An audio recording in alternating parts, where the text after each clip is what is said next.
Hello,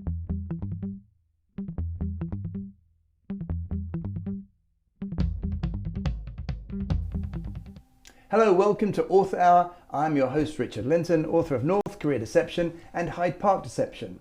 My guest today is Luisa Livorno Ramondo, affectionately known for her Italian heritage and nurturing traits, and makes her literary debut this month with Beyond the Cobblestones, a passion project inspired by tales from her mother's journey from the villages of Italy to the bustling cities of America. When she's not writing, Luisa is an award-winning real estate agent who lives locally, but is also known for her natural cooking abilities.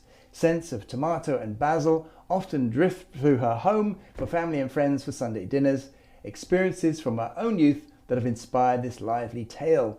Welcome, Luisa. How are you? Thank you, Richard. It's a pleasure to be here. Thanks for coming. Beyond the Cobblestones. Yes. Great title. Thank you. So I was driving here and I was thinking back to the first time I met an Italian family.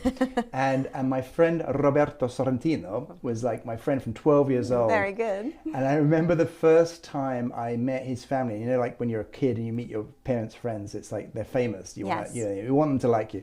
So I'm meeting this little Italian lady, and after about 5 minutes she goes, "Riccardo, he's a lovely boy. He's always smiling." And she didn't even know me. And from that day I've just loved Italians. Oh, isn't that great? So there is something about the Italians. Tell us a little bit about you. You know, why you decided to write this book about Italy, your mother's journey, your grandparents' journey. Where did it all start for you? So it's an interesting story, really. I have always been intrigued by my parents' stories. My mom and dad have gone through a lot in their lives to come to the United States, and they grew up and it wasn't easy the way they were raised. So my mother would talk about her stories and she would show us pictures, and I would look at those pictures and wonder, how did she ever survive really that way or grow up that way, and especially in comparison to how I was growing up in Philadelphia, which is, doesn't compare at all. So I just was really intrigued by it. So about 10 years ago, I guess, I started to sit down with my parents with my laptop and just type away and record the stories and the timelines and the people involved. And really, I had no idea why or what I was going to do with it.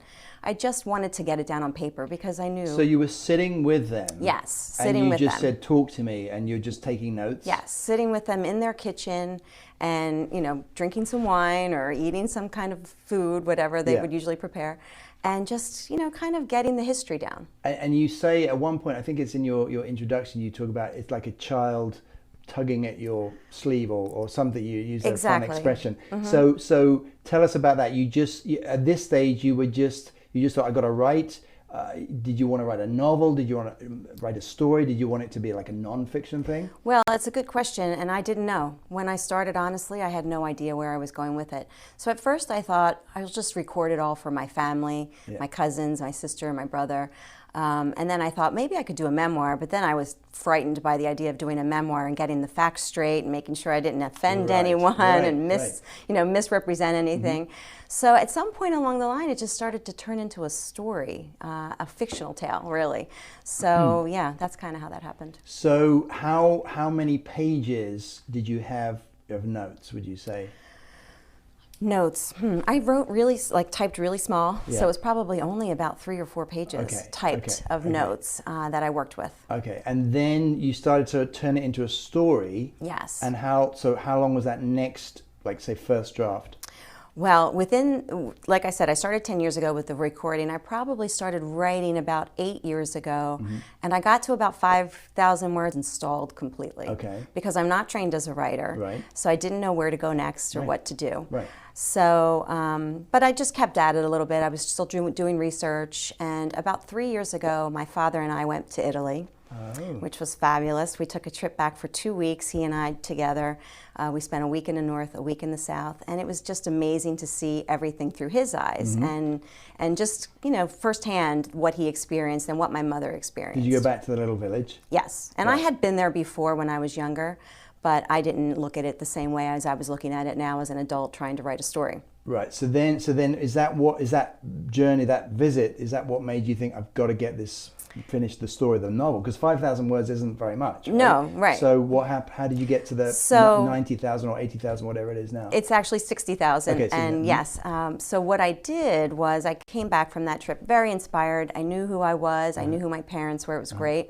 Stalled a little bit again. Life took over. Yep. About a year ago, I was having just a bad day, and I was hating everything in my life. You know how sometimes that happens. Yep. So I did something silly, and I Googled career counselors near me, because I thought the easiest thing I could fix if things weren't feeling right was maybe work on my career. So I called the ones that showed up on my Google search.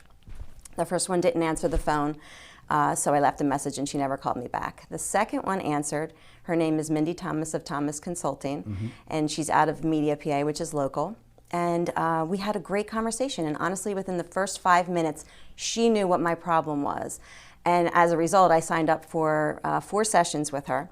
So during that session, she had done all kinds of assessments. And one of the questions she asked me was, if you could do anything and money was no object, what would you do?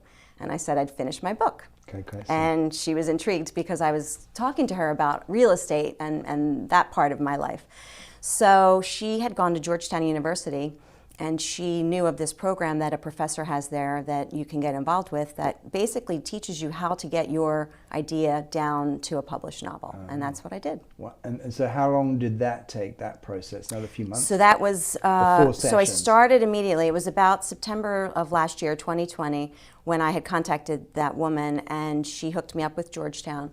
And I was actually able to publish within a year later. Wow, So that's pretty fast. That's fantastic. It was incredible. And I mean, I have to say, it's just, I mean, I love a lot of things, right? I love the fact that you have this wonderful little bookmark that you sent with us. Thank you. I love the feel of the book, the picture of the book.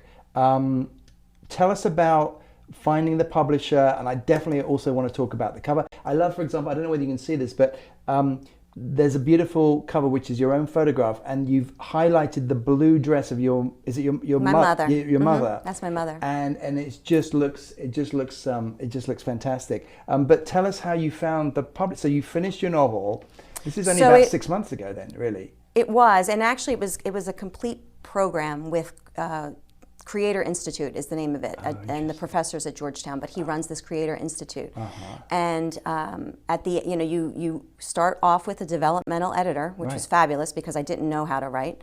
So, so that person had kind of led me through the process of creating a first draft manuscript, which I got to from September to about February, I was at about 30,000 words.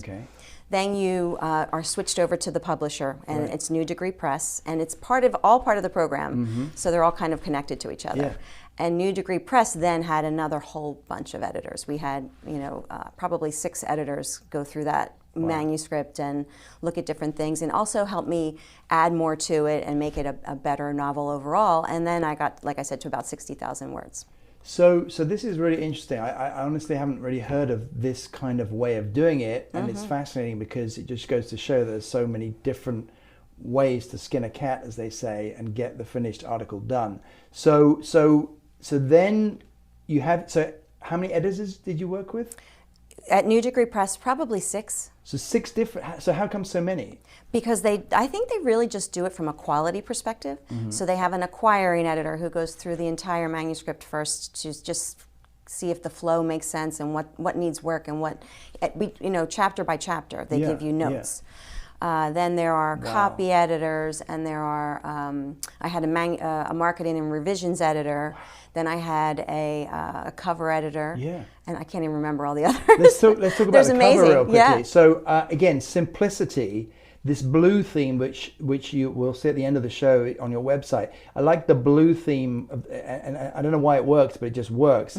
Can you tell me how obviously you wanted to use this picture, or were there lots of ideas? Tell us about how you chose the cover and that blue theme that struck me. So it's an interesting story too about the cover. Actually, that was my son Jordan's idea. He's my youngest son, and how old is he? How old is he now? He's 17. Okay. He's almost 18. And he knew of this picture because that was always my inspiration. This picture has been my inspiration for my whole life. Love it. And he said, Mom, you really should put that on the cover and make Nonna in color. And Nonna is what we call my mom. Yeah. So I thought, oh wow, that's such a great idea. And then just the sky was just a little extra color to make it jump out a little bit more. But that was all on his. So that was your idea and your son's idea? It was Jordan's idea. And then what I did was, the cover editors did come up with a few other ideas. So I had a pre-sale campaign to help with the publishing costs. Sure. And all of the individuals who had gotten involved in the pre-sale campaign were able to vote on the cover, which was really fun. So I sent out like a little survey of 3 different covers, and this one actually won. So what were the other 2 covers? The other 2 were pictures of my mother's face only, and they were done in 2 different ways on the cover. So as a young person, I have another picture of her from when she was very young, and they didn't feel that it felt as good as this one. So how does it feel now when you see your book there? Tell us how that feels for you, because it's quite an interesting journey that you've been on in just a year. Very short. Most people, I think, take longer. I certainly did. But it's like, just tell us about what you feel like having done it.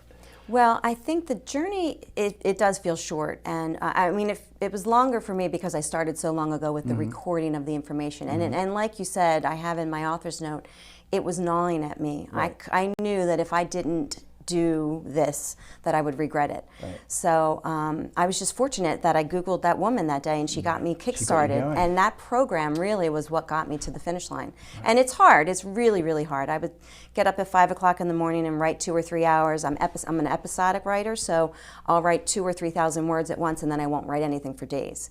Wow. So I would do that at early in the morning before my day would begin with the rest of my life. So a couple of hours you would spend on it, would you say? Is that right? 2 to 3 hours in the morning. I would say I did most mornings, and I didn't necessarily get all that writing done then. Sometimes I would use that time for research, just because it is historical fiction. I would check on some facts about different things that were going on at the time that my mother was moving from southern Italy to northern Italy to the United States. So having done that, would you write another book?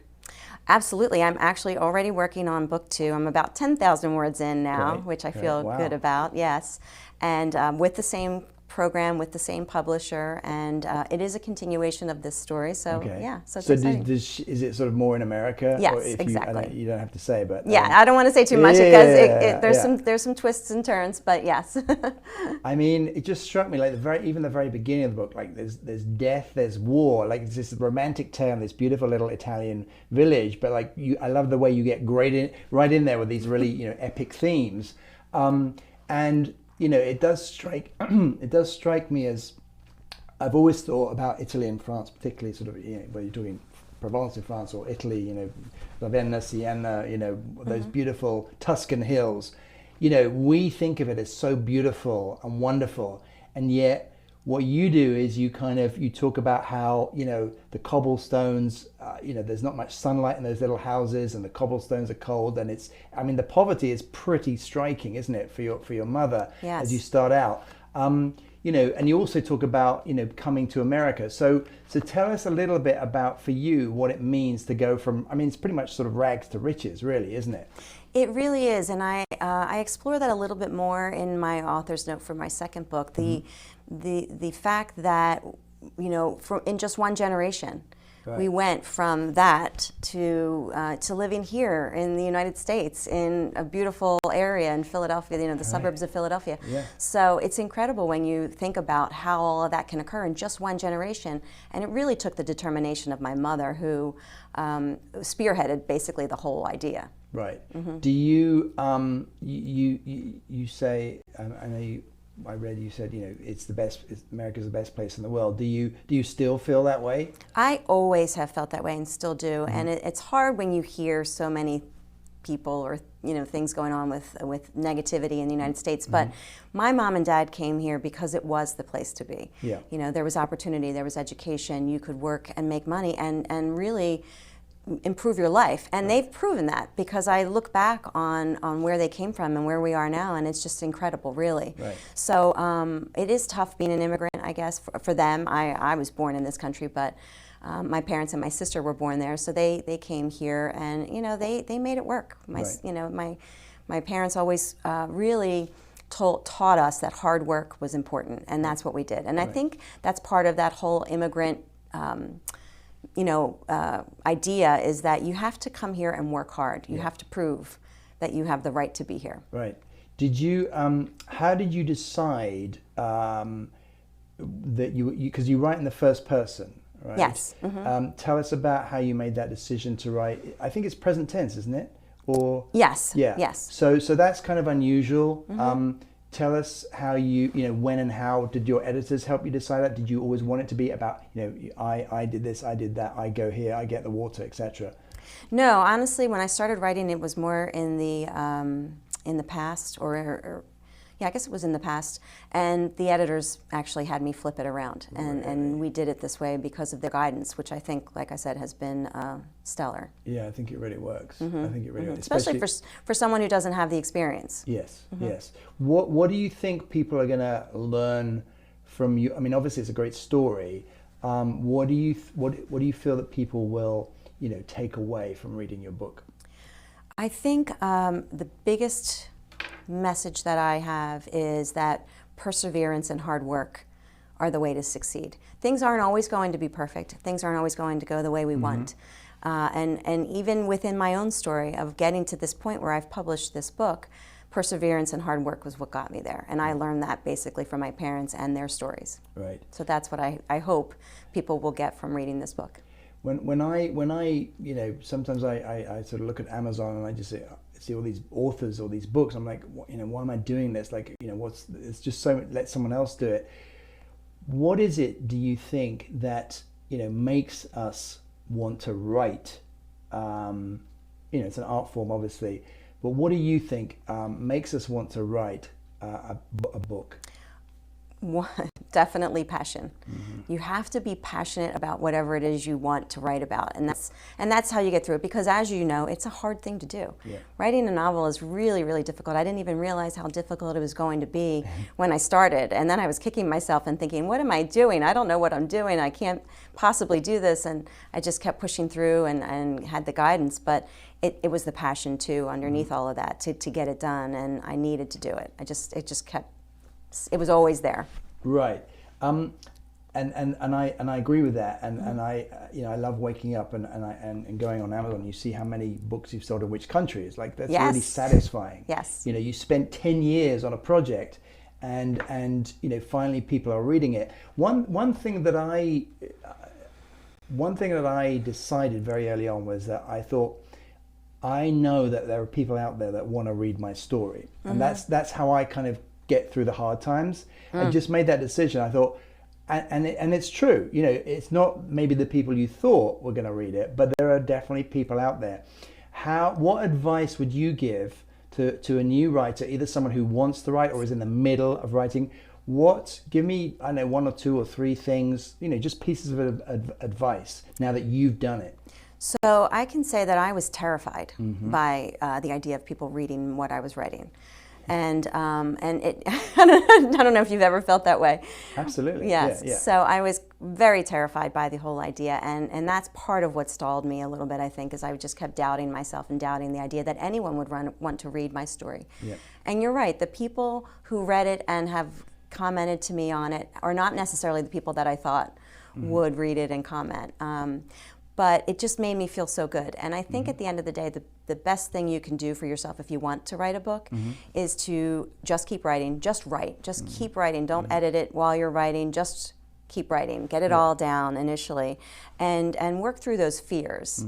Because at the end of the day, you always think about, like, I've read a lot of books, and I never read a book and said, why would they ever publish this book? And that's true. You don't ever read a book and say, this should have never been published. You may like it or not like it, but you would never say it should have never been published. So that's why I just let it go. I thought, this book will resonate with some, but not with all, and that's okay.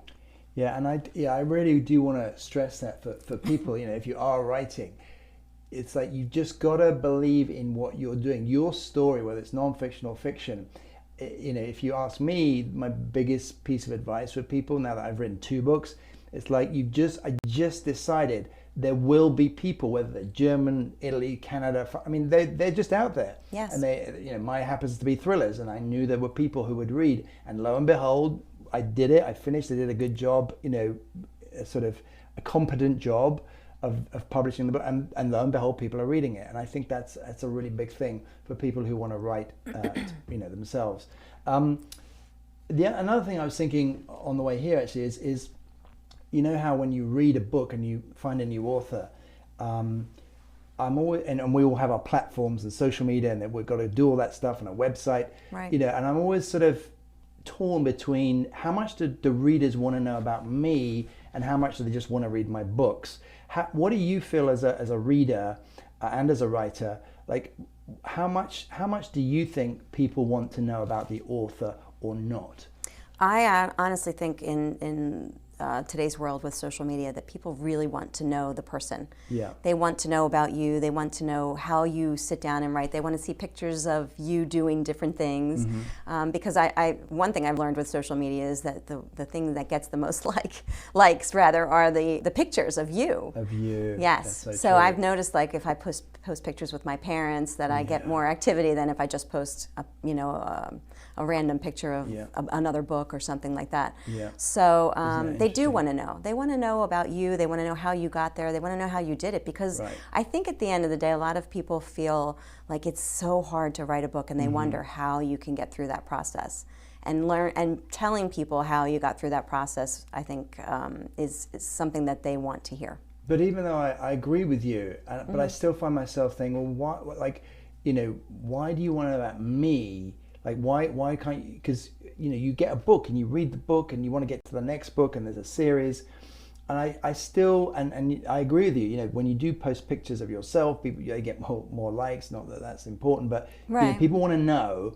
So I don't know, I still get perplexed as to why that is. Don't they just want to read books? Like, why do they, it's like actors. I don't really want to know too much about actors private. I don't know, maybe it's just me. Maybe most people are nosier than I am. Well, I don't know if it's, I feel like it might be a connection thing. Right. So I had a hard time with the pre-sale campaign, quite honestly. So my publisher had arranged for me to do the pre-sale campaign where I would basically get people that I know to pre-order my book. Right.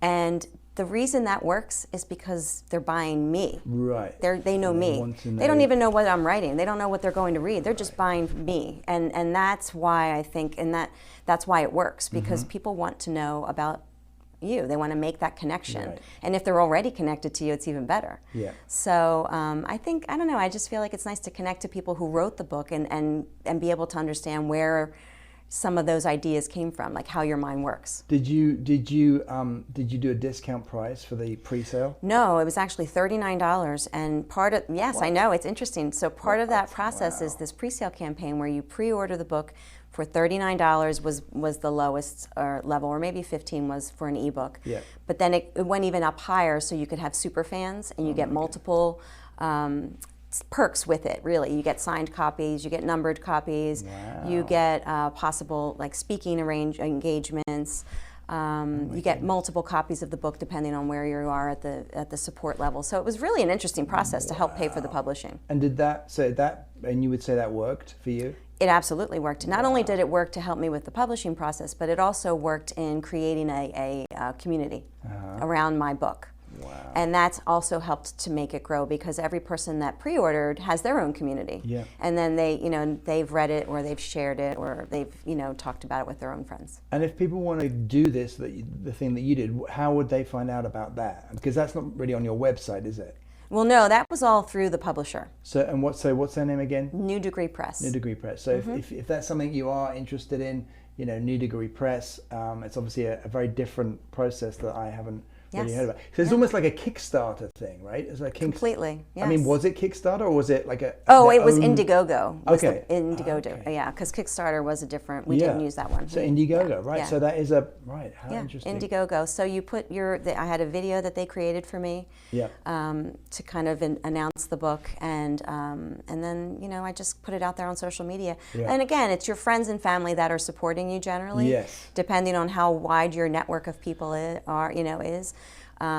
So I was able to do that, but from the support of all of my family and friends, which I'm I'm so grateful Yeah. for, because it really got me here. Right, and I find that so my friends and family were really supportive on the first book. I feel that the second book, like I'm milking them a little bit too much now, and I realize now it's time to like take off, like you're in a plane, and it's now like to fly my wings, whatever the expression is. Yes. And you have to then go out there and find like unknown people who don't know you and just want to read your work. That's right. But again, just a quick bit of advice, that is the route. If you are publishing a book, if you want to write a book, you got to start with your, say, 200 to 500 friends and family. That's right. And that they will give you the support when you start out. And then it's kind of up to you to find your readers, right? Find people who like you. Which is what I've been working on now. Right. If you were in that little village, is it Orsara? Orsara Puglio? Puglia. Puglia. Okay. If you had stayed there, say, if you were your mother, or your mother had stayed there, what do you think you would have ended up doing if you'd have stayed in that area? Like, what do you think? Do you ever think about that? I think about it all the time. I think about the choices that my mother made and how it affected my life and my sister and brother's lives. And, I don't mean any disrespect to that town and their way of life, because it's beautiful. Yeah. But it's definitely a simpler way of life, and it's a little smaller. Things are just, they really just cherish life in a different way there. Things. And I think I don't know. I don't know if my spirit would have changed my own path, but I feel like I could have still been in Italy, living a totally different life. But what do you think you would have done? Like, what job would you have had? That's a good question. I don't know, because there's no real education in that area. Like, you'd have to travel away from there to go to college.